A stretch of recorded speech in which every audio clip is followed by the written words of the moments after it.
우리가 지난 주일부터 이 사사기의 사사 기드온의 이야기, 그 스토리를 같이 살피기를 시작을 했었습니다.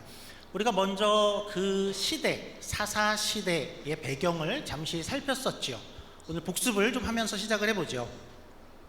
사사 시대의 시점은 이스라엘 백성들이 이제 과거 애굽의 노예로 오래 살다가 출애굽을 하고, 그리고 광야에 나와서 또 시간을 보내다가, 그리고 이제 가나안 땅, 약속된 가나안 땅에 들어가 전쟁을 다 치르고 나서 이 땅을 차지하게 된 그 시점이었습니다.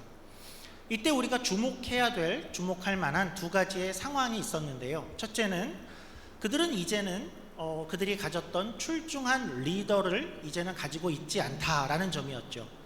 출애굽 때부터 이제 광야의 40년 동안은 모세라는 걸출한 리더가 있었습니다. 그리고 가나안에 들어와 전쟁을 할 때에는 또 여호수아라는 리더가 있었죠. 그러나 이제 그도 이제 죽었고 그들에게는 리더가 없었습니다. 두 번째는, 그러면 그 백성들은 그 리더가 없지만 그래도 이 나라를 이제 이 땅에서 만들어가고 이끌 만한 그런 능력이 그들에게 있었냐 하면 그렇지 않았다였습니다.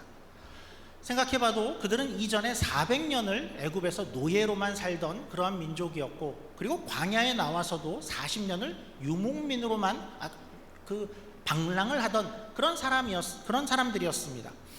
그래서 그들에게는 어떤 정치, 행정, 어떤 시스템, 어떤 이 땅을 정복하고 운영할 만한 그런 능력이 아예 없었죠. 그렇다고 해서 왕정 제도가 세워져서 그 제도에 의존할 만한 그 시기가 아직 되지 않은 어떤 혼란과 불안의 시기가 사사시대였습니다. 그러면 우리가 이렇게 볼 때에, 그러면 그들은 망할 운명이었나? 그들은 할 수 있는 게 없었네? 어차피 망할 것 아닌가 하면 그렇지 않았죠. 그들은 거기서 이제 하나님을 그들의 왕으로 삼아서 주신 율법을 지키고 그 신앙을 지키면서 살아낼 수가 있었습니다. 그런데 우리가 사사기를 보면 우리가 발견하는 것은 그들은 계속해서 반복해서 실패하더라였죠. 사사기의 유명한 패턴을 봤었죠. 우리 화면으로 한번 다시 볼까요? 이스라엘은 죄를 짓습니다. 이스라엘은 죄를 짓고, 그러면 하나님은 그들을 그냥 방치할 수 없어서 그냥 두면 영영이 하나님 앞에 또 세상 앞에 망할 테니까 그들을 그냥 둘 수 없게 그들을 사랑해서 돌이키려고 하나님은 몽둥이를 들었죠. 이방의 적들을 사용해서 압제하고, 그러니까 정신을 차려라 였습니다. 그러면 이스라엘은 그때서야 이제 정신을 차리고 하나님을 찾아야겠다, 하나님을 불러야겠어. 그러면 하나님은 사사를 보내서 이스라엘을 구원하더라 였습니다. 근데 한 바퀴가 아니라 이것이 다시 또 얼마 지나면 또 반복이 되죠. 이스라엘은 또 자기 마음대로 살더라, 하나님은 또 괴롭게 하더라, 이스라엘은 하나님 부르고 하나님은 사사를 보내고, 이렇게 반복이 되는 것이 사사기였습니다. 사사기에는 크고 작은 사사들이 12명이 등장을 합니다. 사사가 이만큼 많았다는 뜻은 이것이 그만큼 반복되었다라는 뜻이겠죠. 그러면서 우리는 여기서 인간이 얼마나 약한가 또 악한가 하는 것을 발견하게 되는데요. 두 가지 면에서 그랬습니다. 첫째는 우리 1절을 보죠. 1절 말씀에서 보듯이 인간은 조금 평안하다 싶으면 그때부터 내 맘대로 살겠어요를 시전하는 것을 반복한다라는 점이었죠. 또라는 단어가 강조되어 있습니다. 또라는 부사는 원래는 다시라는 반복을 나타내는 중립적인 단어이죠. 그런데 이것이 안 좋은 이야기와 같이 붙으면 어떤 화자의 부정적인 생각을 전달하게 되는데요. 그러니까 이런 식이죠. 우리가 어떤 자기 아이한테 야, 너 또 그랬어? 아니면 경찰이 잡혀온 도둑놈한테 야, 너 또 잡혀왔어? 이런 식의 또죠. 이스라엘이 또 목전에 악을 행하더라. 또 인간이 어떠한가 하는 것은 1절에 우리 다음 화면 보시면 이어지는 7년이라는 기간에서도 발견할 수 있었죠. 우리 하나님이 미디안을 통해서 이스라엘을 괴롭게 하기를 지금 7년이 지났다라고 이야기를 했습니다. 하나님이 이스라엘에게 정신 차려라 했는데 이스라엘은 하나님을 부르짖기까지 7년이 걸렸다, 7년을 버텼다라는 뜻이겠죠.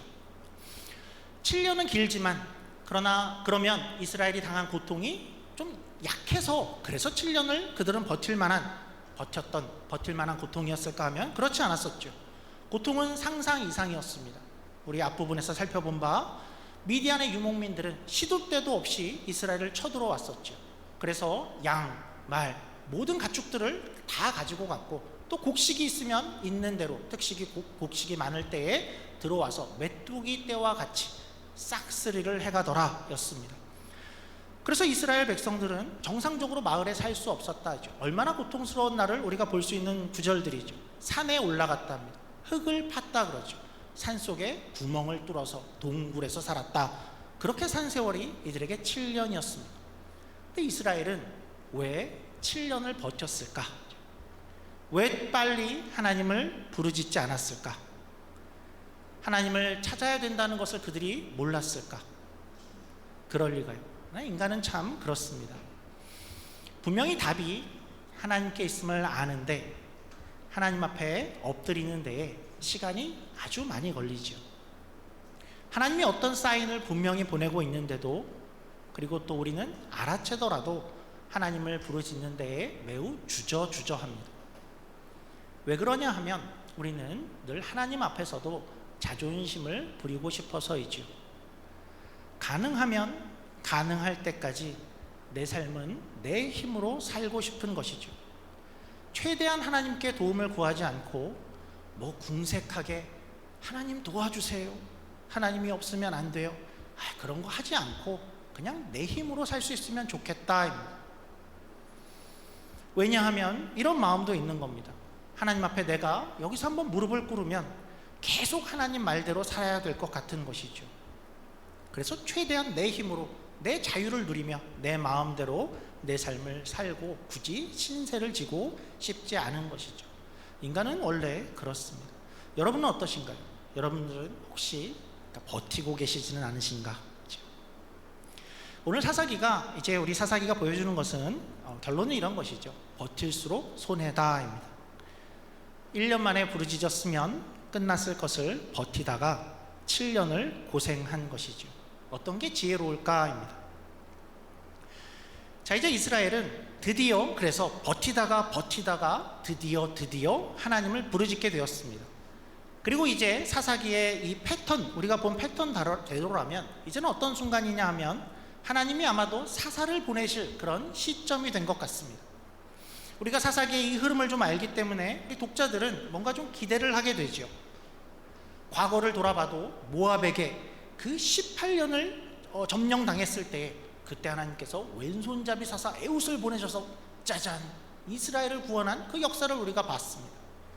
그리고 또 가나안 왕 철병거 900승을 가진 그 막강한 권력하에 20년간 고생을 했었는데 그때 여성 사사 드보라를 하나님께서 보내셔서 이스라엘을 구한 적이 얼마 전이었습니다. 그래서 우리는 이제 하나님께서 움직이시니 어떤 이가 나올까? 마치 악당들의 세상에서 슈퍼맨이 슈퍼히어로를 기대하듯이 그런 것을 기대하게 되는 어떤 순간이 되었습니다. 그리고 실제 비슷한 장면이 나중에 성경에 나오게 됩니다. 그러니까 미리 좀 점프를 해서 나중 이야기를 먼저 좀 해볼까요? 이제 등장하는 기드온이라는 사람이 등장을 하는데 이 사람의 어떤 절정의 장면을 미리 좀 먼저 스포를 해보죠. 발설을 해보겠습니다. 가장 클라이막스 전쟁신으로 한번 가보죠. 여기는 이제 마지막 전투의 장입니다. 적군 미디안과 대치하게 되었는데 적군은 몇 명이었냐 하면 12만 5천 명이었습니다. 그리고 기드온과 우리 편은 몇 명이냐면 300명이었죠. 그러니까 300명 대 12만 5천 명입니다. 그러니까 이 비율은 언뜻 잘 다가오지 않는데 이 비율이 어느 정도냐 하면 한 사람이 한 4명을 상대하는 그 정도 비율이 아니지요. 여러분들은 혹시 어떻습니까? 내가 전쟁터에 나가면 한 몇 명 정도를 상대할 수 있을까요? 내가 왕년에 좀 전투 좀 한다 했는데 영화에 나오듯이 한 17대 1 정도 가능할까요? 그 정도가 아니죠. 한 명이 400명을 상대해야 되는 그런 숫자입니다. 한 명이 400명이죠. 그런데 그 전쟁을 이제 이기게 됩니다. 300명이. 그래서 300하면 기드온 외에 조금 유명한 영화가 하나 있죠. 우리 포스터를 한번 띄워줄까요? 그래서 우리 이 영화 때문에 기드온 이야기를 하면서 좀 비슷한 숫자 모양을 써서 이런 포스터를 재미로 그리기도 하는데요. 두 전투에 공통점이 있죠. 적은 인원이 다수의 적과 싸웠다가 공통점입니다. 다른 점이 있습니다. 다른 점은 영화에서는 저 스파르타 군이 용맹했지만 결국은 다수의 페르시아 군에 패하게 되죠. 그러나 기드온은 300이 승리하게 되죠. 그러니까 아마 이후에 이제 대단한 전투가 될 것 같은데요. 우리 다시 한번 처음으로 돌아와 보죠. 처음으로 돌아와서 기드온이라는 사람이 부름을 받는데 그 사람은 어떤 사람이었을까입니다. 기드온을 처음 부르는 장면으로 한번 가보겠습니다. 기드온은 역사에 이렇게 등장을 하는데요. 우리 11절입니다. 6장 11절 12절입니다. 여호와의 사자가 아비에셀 사람 요아스에게 속한 오브라에 이르러 상수리 나무 아래에 앉으니라. 마침 요아스의 아들 기드온이 미디안 사람에게 알리지 아니하려 하여 밀을 포도주 틀에서 타작하더니 여호와의 사자가 기드온에게 나타나 이르되 큰 용사여 여호와께서 너와 함께 계시도다 하매. 뭐라고 부르죠? 처음부터 큰 용사여 라고 부릅니다. 큰 용사여는 어떤 뜻이었을까요? 어떤 식의 용사를 우리가 좀 상상할 수 있을까요? 온 이스라엘이 벌써 막 죄를 짓고 우상을 막 섬기고 있는데 나는 그 안에서도 하나님만 섬기겠어 하는 믿음의 큰 용사였을까요? 아니면 미디안이라는 그 적국이 계속해서 공격해 오는데 정면 전투는 하지 못하더라도 그래도 뭔가 독립운동을 하던 독립투사와 같은 그런 큰 용사였을까? 아니면 체격이 일단 크고 장군감인 전투의 신 같은 그런 큰 용사였을까요? 어쨌든 큰 용사가 여기 있었나 싶은데요. 난세에는 영웅이 나온다고 했는데 다들 숨어있는 쫄보만 있는 줄 알았는데 큰 용사가 여기 있었군요. 우리가 그렇게 생각할 수 있는데 과연 그럴까요? 그런데 자세히 이 문장을 화면을 다시 한번 쭉 보면 조금 이상한 문장이 있습니다. 기드온이 그때 그 시점에 무엇을 하고 있었는가 하는 그런 표현인데요. 뭔가가 좀 이상합니다. 그 문장을 보니 이 사람은 믿음의 용사도 아닌 것 같고 독립투사도 아닌 것 같아 보이는데 우리 화면 보시면 그가 뭘 하고 있었나 보니까 밀을 포도주 틀에서 타작을 하고 있었다라고 합니다. 짧은 한 문장인데요. 사실 이 문장은 기드온이 어떤 사람인가 하는 것을 잘 보여주고 있습니다. 원래 그 당시에 밀이라는 것은 타작을 할 때에 어디서 하게 되어 있냐 하면 타작 마당에서 하게 되어 있습니다. 그러니까 어떻게 타작을 하냐 하면 넓은 마당에 가서 그러니까 곡식들을 깔아놓고 먼저 소나 당나귀들이 그것을 밟고 지나가게 합니다. 그렇게 해서 그 알곡의 껍데기들이 벗겨지게 이렇게 만들죠. 그리고 나서 곡식을 이렇게 던져서 바람에 잘 날아가게 하고 그 껍질들은 날아가게 하는 것이 타작을 하는 방법이었죠. 그러니까 어디서 하게 되냐 하면 아주 넓어야겠고 또 가능하면 좀 언덕이어야겠고 바람이 잘 부는 그런 곳에서 타작을 하게 되어 있었습니다. 근데 기드온은 어디서 하고 있는가 보니까 포도주 틀에서 하고 있었다라고 하죠. 그럼 포도주 틀은 뭐냐 하면 포도를 이렇게 재배해서 포도를 따다가 그 틀에다가 그것을 다 담궈 놓는 것입니다. 그리고 나서 거기에 올라가서 이렇게 밟습니다. 그리고 그 틀 한쪽에 작은 구멍을 내서 상상이 되시죠? 포도주 즙이 내려오게 돼서 모으는 것이 포도주 틀이죠. 그러니까 이것은 어떤 것이냐 하면 타작 마당에 비하면 굉장히 작은 것입니다. 그래서 기드온은 밀을 탁 트인 어떤 넓은 곳에 가서 하고 있는 것이 아니라 아마도 그가 살고 있는 어떤 산속 동굴 옆에 한 구석에 만든 작은 틀 안에서 거기서 힘겹게 이 타작을 하고 있었다라는 그런 모습인 것이죠. 왜 그런가? 우리 다음 화면 볼까요? 본문이 얘기해 주죠. 기드온이 미디안 사람에게 알리지 아니하려입니다. 타작마당은 넓고 눈에 잘 띄게 되고 누군가가 타작을 하고 있으면 거기에 곡식이 있다는 뜻이 되니까 바로 미디안 사람들이 와서 빼앗아 갈까봐 몰래 숨어서 이 일을 하고 있었다라는 그런 모습으로 등장한 것이죠. 그런데 갑자기 누군가 인기척도 없는 것 같은데 갑자기 나타나서 아마 이 자의 목소리도 컸을 것 같죠. 큰 용사여 하고 소리를 지르는 것입니다. 인기척이 날까봐 들킬까봐 이렇게 조심조심 하고 있는데 기드온은 거의 심장마비에 걸릴 것 같습니다. 큰 소리로 큰 용사여라고 부르는 것이죠. 기드온은 그 얘기를 듣고도 이랬겠죠. 자기를 부른다고 생각 안 했을 것입니다. 주변에 누구 큰 용사가 있나 주위를 둘러봤을 것 같죠. 그러니까 기드온은 이런 사람이었던 것입니다. 큰 용사여 했을 때 네, 여기 있습니다, 이렇게 나서는 사람이 아니고 나는 아닌데 누구인가, 나는 아니다 했던 그런 사람이었다라는 것이죠. 그래서 기드온의 모습을 보면 우리는 이런 모습을 발견하죠. 우리와 많이 비슷하죠. 그는 현실이 두려웠습니다. 그래서 숨어 있었고 무서웠고 가능하면 이 현실 앞에 나서고 싶지 않은 그런 약한 사람이었다라는 것이죠. 그의 그런 모습은 이 행동에서만 발견되는 것이 아니라 그가 이제부터 던지는 질문에도 그의 모습들이 그렇게 나타납니다.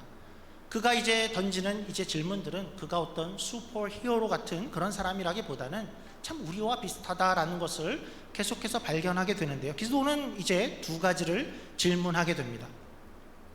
하나님이 나타나셔서 뭐라고 했냐면 큰 용사여 내가 너와 함께 하고 있다라고 이야기하니까 먼저는 이런 식의 이야기를 합니다. 하나님이 우리와 함께 한다고요? 하나님이 살아계시기는 한 겁니까? 그렇다면 우리에게 어찌하여 하나님이 우리 편이라면 어찌하여 이런 일이 일어납니까? 라는 그런 질문을 하게 되죠. 우리 13절입니다.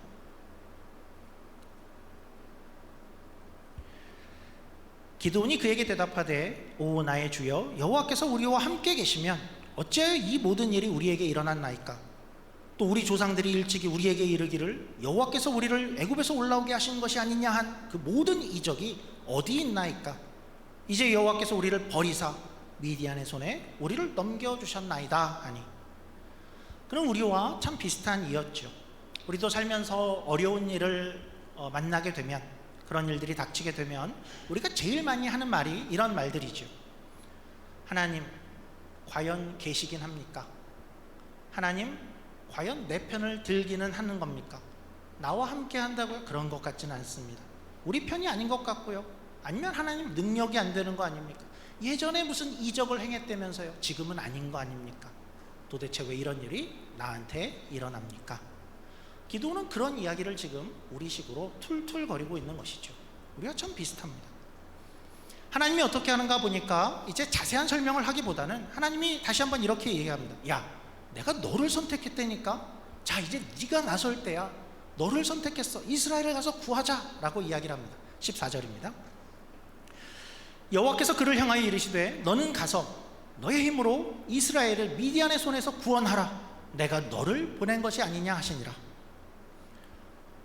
이제 기드온은 갑자기 자신에게 커다란 이런 일을 맡기는 하나님께 뭐라고 반응하게 되죠? 기드온의 반응은 다시 한번 이런 거 아니죠. 하나님 숨어있는 인재를 잘 찾아오셨습니다. 전혀 아니고, 그렇지 않고, 아이고 이게 무슨 소리입니까? 손사래를 치는 겁니다. 하나님 뭔가 번지수를 잘못 찾은 것 같습니다. 나는 아닙니다. 어떻게 나 같은 일을 사용하려고 하십니까? 기드온의 두 번째 이야기입니다. 15절입니다. 그러나 기드온이 그에게 대답하되 오 주여 내가 무엇으로 이스라엘을 구원하리이까? 보소서 나의 집은 므낫세 중에 극히 약하고 나는 내 아버지 집에서 가장 작은 자니이다 하니. 내가 어떻게 그 일을 할 수 있겠습니까? 하나님 왜?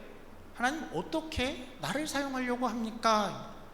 우리 집안은 므낫세 지파 중에서도 약한 집안이요 그 약한 집안에서도 나는 또 가장 작은 이니이다. 기드온은 이게 뭔 소린가 싶은 것이죠. 내가 보기에는, 그리고 아무리 객관적으로 봐도, 그리고 내 필링도, 내 감정도 이건 아니다 싶은 겁니다. 나는 아닌 것 같아요. 날 봐라, 나는 포도주 숲들에서 밀을 타작하고 있어. 난 절대로 아니다 하죠. 사실 이 장면은 어떤 성경의 다른 장면의 데자뷰 같습니다. 어디서 이미 한번 본 장면 같은데요. 모세에게서죠. 모세도 그랬었죠. 모세도 하나님께서 나타나셔서 부르실 때에 정말로 나는 아니다를 여러 번 아니다 이야기를 합니다. 하나님이 부르실 때 나는 말을 잘 못합니다. 입이 둔해서 안 되겠습니다. 나는 나이가 많습니다. 진작에 오셨으면 모르겠죠. 나는 지금 나이가 많습니다.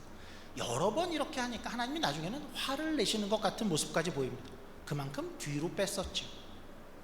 예레미야도 그랬었습니다. 예레미야 선지자인데요, 하나님께서 나타나셔서 그를 내가 너를 열방의 선지자로 세우겠다라고 하니까 첫 마디가 그거였습니다. 하나님, 너무 슬픕니다. 나는 아직 아이입니다. 어립니다. 말도 잘 못하는데 무슨 선지자입니까?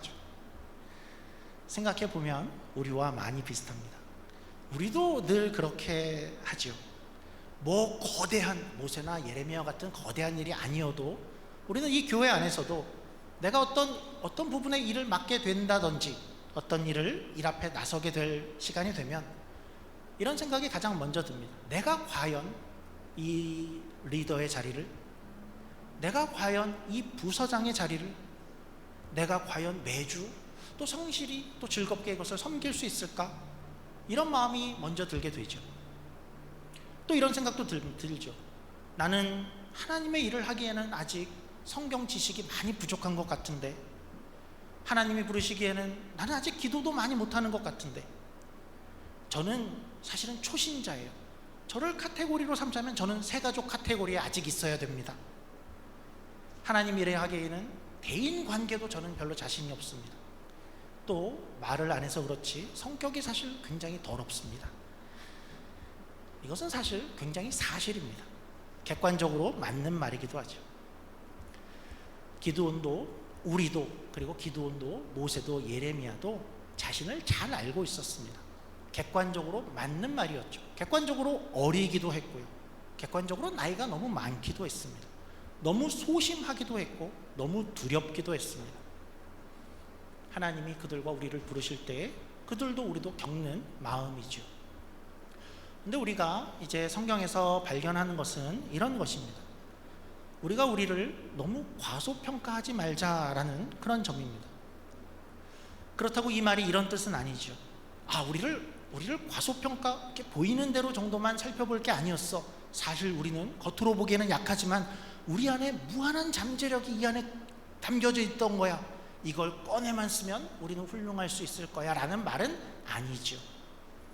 그러나 하나님께서 원하시는 일이라면, 또 하나님께서 부르신다면, 또 마음을 주신다면, 하나님께서 보내신다면 우리는 약한 게 맞고 우리 안에 그런 능력이 없지만 우리를 그럼에도 불구하고 과소평가할 것이 아니다라는 점이죠.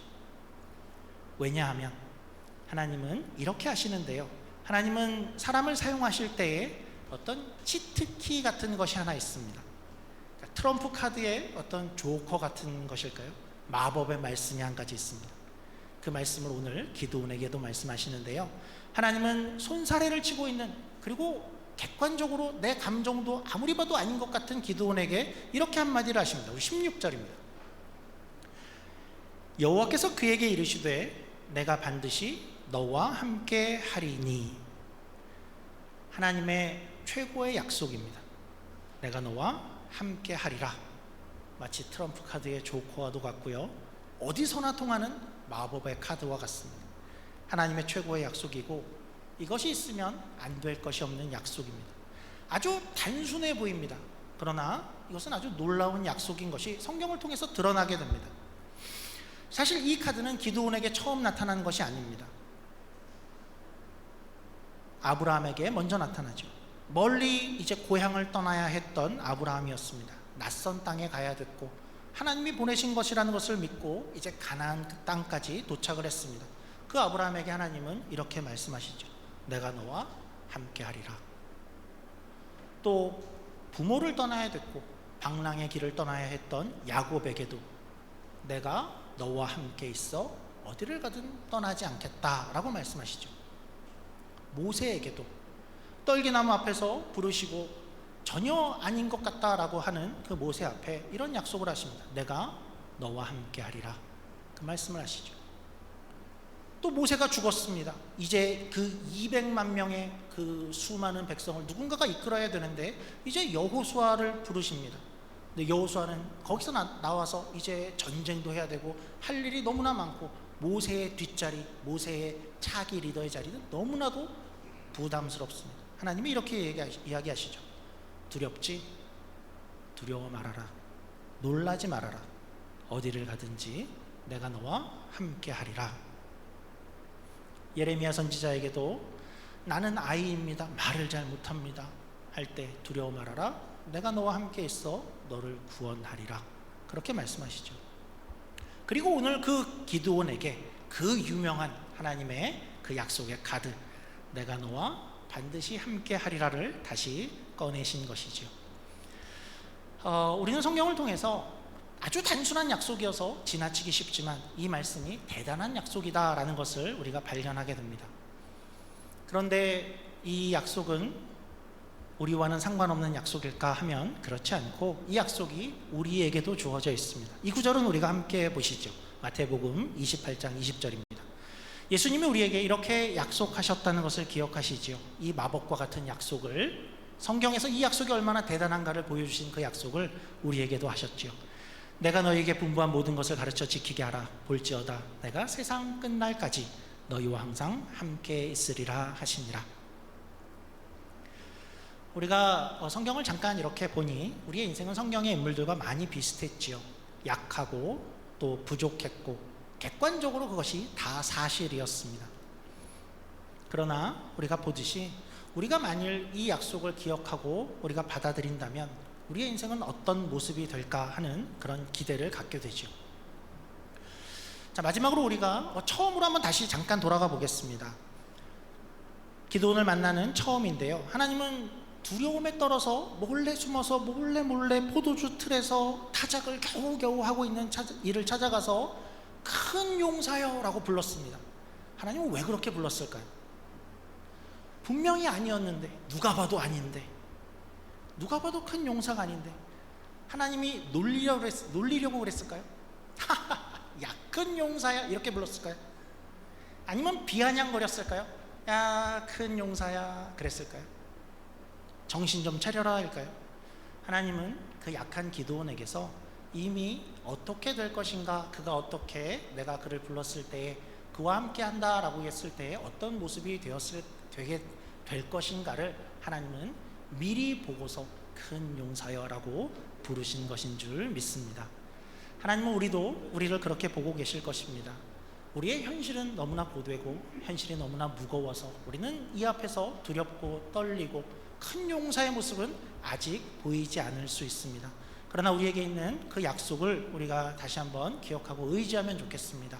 하나님께서 우리와 함께 계신다라고 말씀하셨을 때에 그 말씀이 능력을 분명히 발휘할 것이고 우리가 어떤 모습이건 하나님 나라에 또 하나님의 교회 가운데에 큰 용사의 모습으로 서게 될 것이다. 하나님의 약속임을 같이 기억하시는 저와 여러분이 되기를 주님의 이름으로 축원합니다.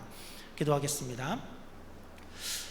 하나님 아버지 감사합니다. 우리는 기드온의 마지막 장면에서 그가 얼마나 용맹했고 큰 전투의 승리를 얻었는가 하는 것을 기억했는데 그의 처음은 참 약했구나 하는 것도 같이 발견하게 됩니다. 그러니까 어떻게 정말 큰 용사가 되었고 어떻게 그 대단한 모습을 갖게 되었는가 할 때에 하나님의 약속이 그 안에 있음을 다시 한번 발견합니다. 그리고 그 약속이 오늘날 우리에게 있음을 다시 한번 발견하게 되었습니다. 하나님을 다시 한번 바라보게 하시고 하나님의 그 약속을 의존하게 하시고 우리의 어떤 상황 가운데서라도 하나님을 찾고 하나님을 부르짖는 우리의 인생이 되게 하여 주시옵소서. 감사하며 예수님 이름으로 기도드립니다. 아멘. 우리 준비하신 봉헌 하시면서 찬양 나의 영원하신 기업 같이 찬양하시면서 봉헌하도록 하겠습니다.